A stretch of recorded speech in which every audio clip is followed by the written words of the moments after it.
ಮತ್ತಾಯ ಅಧ್ಯಾಯ 26 ವಚನ 14-27. ನಂತರ 12 ಮಂದಿ ಶಿಷ್ಯರಲ್ಲಿ ಒಬ್ಬನಾದ ಇಸ್ಕರಿಯೋತ ಯೂದನು ಮಹಾಯಾಜಕರ ಬಳಿಗೆ ಹೋಗಿ, ಯೇಸುವನ್ನು ನಿಮಗೆ ಹಿಡಿದುಕೊಟ್ಟರೆ ನೀವು ನನಗೆ ಎಷ್ಟು ಹಣ ಕೊಡುವಿರಿ ಎಂದು ಕೇಳಿದನು. ಮಹಾಯಾಜಕರು 30 ಬೆಳ್ಳಿಯ ನಾಣ್ಯಗಳನ್ನು ಯೂದನಿಗೆ ಕೊಟ್ಟರು. ಅಂದಿನಿಂದ ಯೇಸುವನ್ನು ಹಿಡಿದುಕೊಡಲು ಯೂದನು ಸಮಯ ಕಾಯುತ್ತಿದ್ದನು. ಹುಳಿಯಿಲ್ಲದ ರೊಟ್ಟಿಯ ಹಬ್ಬದ ಮೊದಲನೆಯ ದಿನದಂದು ಶಿಷ್ಯರು ಯೇಸುವಿನ ಬಳಿಗೆ ಬಂದು, ನಾವು ನಿನಗಾಗಿ ಪಸ್ಕ ಹಬ್ಬದ ಊಟವನ್ನು ಎಲ್ಲಿ ಸಿದ್ಧಪಡಿಸಬೇಕು ಎಂದು ಕೇಳಿದರು.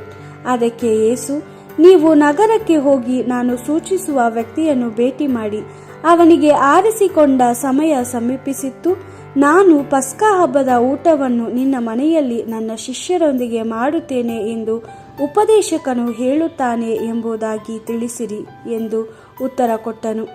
ಯೇಸು ಹೇಳಿದಂತೆಯೇ ಶಿಷ್ಯರು ಮಾಡಿ ಪಸ್ಕ ಹಬ್ಬದ ಊಟವನ್ನು ಏರ್ಪಡಿಸಿದರು. ಸಾಯಂಕಾಲದಲ್ಲಿ ಯೇಸು ತನ್ನ 12 ಮಂದಿ ಶಿಷ್ಯರೊಂದಿಗೆ ಊಟಕ್ಕೆ ಕುಳಿತಿದ್ದನು.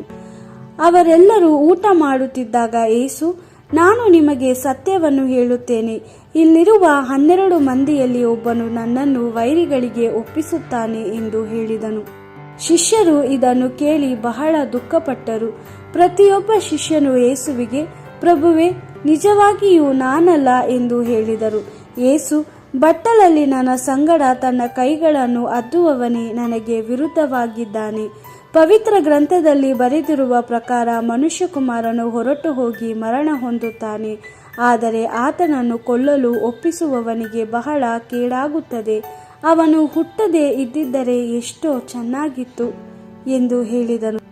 ಆಗ ಯೇಸುವನ್ನು ಆತನ ಶತ್ರುಗಳಿಗೆ ಒಪ್ಪಿಸಿಕೊಡಲಿದ್ದ ಯೂದನು, ಗುರುವೇ, ನಿನಗೆ ವಿರುದ್ಧವಾಗಿರುವವನು ನಾನಲ್ಲ ತಾನೇ ಎಂದನು.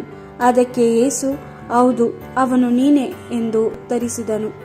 ಅವರು ಊಟ ಮಾಡುತ್ತಿದ್ದಾಗ ಯೇಸು ರೊಟ್ಟಿಯನ್ನು ತೆಗೆದುಕೊಂಡು ಅದಕ್ಕಾಗಿ ದೇವರಿಗೆ ಸ್ತೋತ್ರ ಸಲ್ಲಿಸಿ ಅದನ್ನು ಮುರಿದು, ತೆಗೆದುಕೊಳ್ಳಿರಿ, ತಿನ್ನಿರಿ, ಇದು ನನ್ನ ದೇಹ ಎಂದು ಹೇಳಿ ತನ್ನ ಶಿಷ್ಯರಿಗೆ ಕೊಟ್ಟನು. ನಂತರ ಯೇಸು ದ್ರಾಕ್ಷಾರಸದ ಪಾತ್ರೆಯನ್ನು ತೆಗೆದುಕೊಂಡು ಅದಕ್ಕಾಗಿ ದೇವರಿಗೆ ಸ್ತೋತ್ರ ಸಲ್ಲಿಸಿ, ನೀವೆಲ್ಲರೂ ಇದನ್ನು ಕುಡಿಯಿರಿ, ದೇವರ ವಾಕ್ಯವಿದು, ದೇವರಿಗೆ ಕೃತಜ್ಞತೆ ಸಲ್ಲಲಿ.